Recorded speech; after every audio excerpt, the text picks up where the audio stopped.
Est-ce que vous voulez me dire que nous autres, on ne mérite pas de gérer ce pays? Parlons vrai. Mais de qui se moque-t-on à la fin? Vous avez quelqu'un, il a été ministre en 72. On l'a enlevé. On l'a repris, on l'a nommé ministre en 75. Il a été ministre en 82 jusqu'à 90. Il est allé se reposer. On l'a enlevé. Il est revenu en 95. On l'a nommé ministre de 95 en 2022. Vous le prenez encore aujourd'hui, 70 ans, 74 ans, vous lui donnez encore un poste, c'est pour produire quoi? C'est pour produire quoi? Il n'y a pas plus jeune. Vous avez des gens dans ce pays où le père envoie le fils à la retraite. C'est-à-dire que le fils va à la retraite, le père reste en fonction. Vous savez qu'il y a des colonels qui sont à la retraite, leurs pères sont encore en fonction. Comment fait-on alors qu'on nous a dit que c'était le mandat des jeunes et des femmes? Sauf si c'était pour nous faire rêver encore. Le président nous a promis quelque chose. Monsieur Biya ne va pas descendre dans les rues pour aller visiter, pour aller demander qu'il y a qui. Vous qui êtes chargé de lui faire des nominations, vous qui êtes chargé de lui faire des propositions, autant pour moi.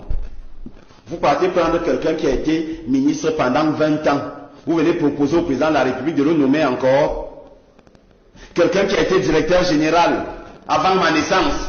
Vous le prenez, vous nommez ambassadeur du Cameroun dans tel pays. C'est-à-dire que quelqu'un a été ministre avant ma naissance. C'est-à-dire que il y a 43 ans, quelqu'un a été ministre. Pendant 10 ans, 15 ans, 20 ans. Il est déjà retraité. On part le chercher, on vient le nommer. Je comprends pourquoi quand on a dit que tu n'es plus à ton poste, il a dit que c'est l'intelligence, que le document était l'intelligence artificielle.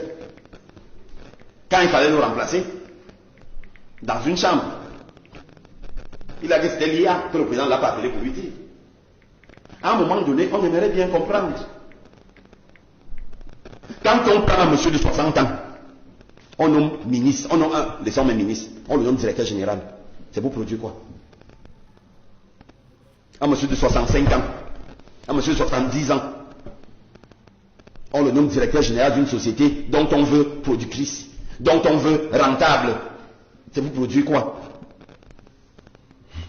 C'est pour produire quoi? Vous avez dit après qu'on monte les Camerounais, qu'on révèle les Camerounais. Non, c'est vous qui exagérez.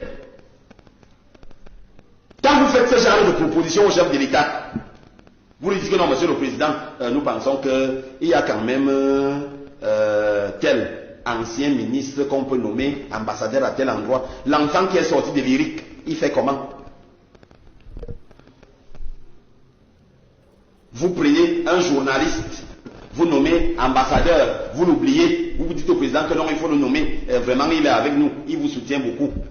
On fait comment? L'enfant qui est sorti de l'IRIC, on le met où? En filière diplomatie. On le prend, on met la directeur du courrier au ministère des éboues lugubres. Ou bien vous le mettez chef service des affaires générales au ministère des bandits. Non. Non, le pays n'a pas besoin de ça. La question est là. La question, je vous la pose encore. Vous laisserez quel pays à vos enfants? Vos enfants ne partiront pas. Ils vont rester ici. Ils ne partiront pas. Et quand vous ne serez plus là pour les protéger, le peuple les jugera. Ok. Pour ceux qui ne comprennent pas de qui Martial Ouna est en train de parler, il s'agit ici de Antoine Timi, celui-là qui est le nouveau PCA de Socadel. Rappelez que le 4 mai 2026, Paul Biya a procédé à la modification du nom Eneo en transformant en Socadel, Société camerounaise d'électricité. Et il a aussi procédé à la nomination il a pris un ancien ministre, une personne qui était ministre en 75, ministre en 82, ministre des Finances en 90, un haut fonctionnaire, pour bien le prix, il a 72 ans. Et le monsieur était ministre à 37 ans. Aujourd'hui, le monsieur a 72 ans. On le prie, on le nomme PCA de Socadel.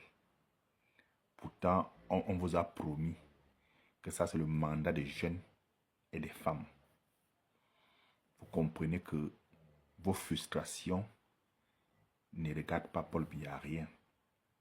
Paul Biya, vous avez fait 43 ans avec une personne. Rien ne peut changer. Paul Biya ne travaille pas avec les enfants. Si vous avez décidé de maintenir Paul Biya là-bas, assumez ce qu'il fait. C'est simple. Moi, je ne veux pas le pleurer. C'est interdit de pleurer. Interdit de pleurer. Je dis bien, c'est interdit de pleurer. Assumez ce que Biya fait. Et nous tous, on payera les conséquences. On payera les conséquences. Assumons tout simplement ce qu'il fait. Il a procédé à la nomination d'Antoine Timi comme PCA de Socadel. Il n'y a pas de jeunes. Il ne travaille pas avec des jeunes. Pourtant, Paul Biya est entré au gouvernement à 29 ans. Antoine Timi est entré, il était ministre à 37 ans. Imaginez aujourd'hui.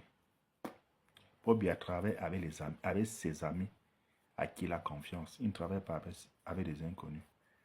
Le Cameroun, c'est sa propriété privée. Il fait de ça ce qu'il veut. Donc, décalez un peu vers la brousse et laissez le monsieur travailler. Si vous avez décidé qu'il soit là. Parce que le problème, c'est si Paul Biya quittait le pouvoir, tout devait être dans l'ordre. Mais vous n'avez pas accepté. Vous avez dit que c'est le patriarche, il maîtrise. Donc, interdit de pleurer.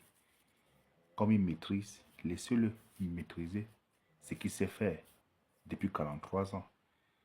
Rien n'est nouveau sur le soleil. Donc, laissez-nous les pleurs d'emboler, s'il vous plaît. En bon entendeur, salut. Laissez-nous les pleurs d'emboler.